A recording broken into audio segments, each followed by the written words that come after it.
dans les instances, ça me permet de pouvoir agir plus près des agents, tout simplement. Pour la liberté d'expression, chacun peut s'exprimer librement.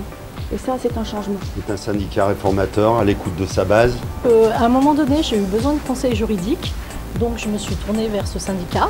J'ai eu toutes les réponses que j'attendais. Parce que je m'y sens comme chez moi, c'est une véritable famille. Pour une raison de contact humain, j'y ai trouvé des gens vrais, avec un discours réaliste et des actions concrètes sur le terrain. Parce que c'est un syndicat actif sur le terrain. Pour l'esprit de famille et des valeurs fortes. Parce que je trouve que c'est un syndicat sain et solidaire. Parce que c'est une organisation syndicale qui lutte contre toutes les formes de discrimination. Défendons tous les agents de toutes les catégories confondues.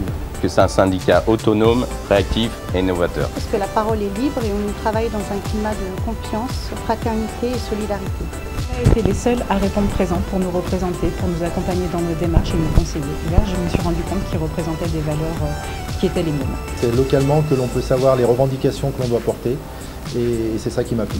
Pourquoi pas aller aider les autres et aller de l'avant. Donc j'ai rejoint l'UNSA. J'ai été accompagnée, soutenue. J'ai vraiment découvert comme une famille où l'humain est vraiment au cœur des préoccupations de l'UNSA.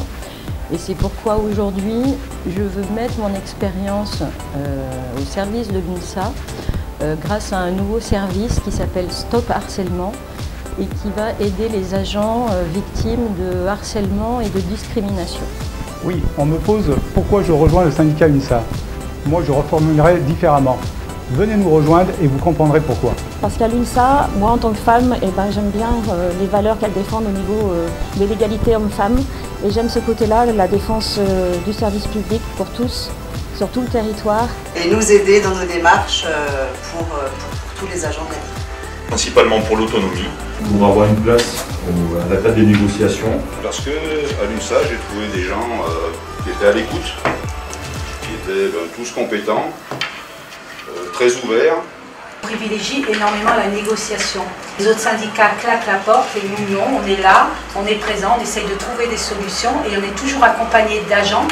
Sur l'autonomie, sur l'indépendance en politique. Il y a un travail de fourmi à faire, on est là sur le terrain tous les jours. Et puis ce que j'apprécie aussi, c'est que lors de réunions d'équipe, on a surtout l'esprit de famille, un esprit convivial. Être présent et uniquement présent pour les agents. Se servir effectivement du syndicat pour faire de la politique, ce n'était pas dans nos conditions, c'était plutôt de servir du politique pour représenter les agents en matière de défense, d'accompagnement et autres.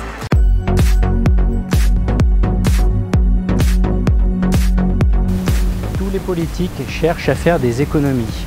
Pour être élus, ils n'hésitent plus à remettre en cause le statut des fonctionnaires ainsi que leur pouvoir d'achat et leur nombre. Défendre les services publics et le statut, c'est défendre les valeurs de la République. Défendre les droits des agents au cœur des territoires, en toute indépendance, c'est être sincère et intransigeant. Être à l'écoute et proche des agents tous les jours, c'est respecter leurs choix et porter leurs attentes. Être une famille, c'est d'accompagner celles et ceux qui souffrent. C'est ça la solidarité pour nous. Être efficace sans compromis, c'est notre engagement au quotidien. Sans distinction de sexe, de croyance et en dehors de tout parti politique, c'est l'autonomie et la tolérance qui nous guident contre l'exclusion. Parce que nous savons rester à l'écoute des évolutions de la société sans les nier, sans bruit, nous savons faire entendre votre voix. Celles et ceux qui seront présents sur nos listes sont unis pour défendre ensemble vos droits et vos attentes. Si vous souhaitez que les choses changent, qu'elles évoluent, ce n'est pas compliqué. Le 6 décembre prochain, faites voter les listes UNSA.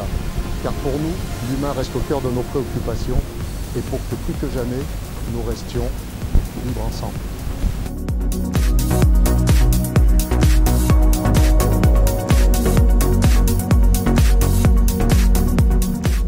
Le 6 décembre, on vote quoi ? UNSA !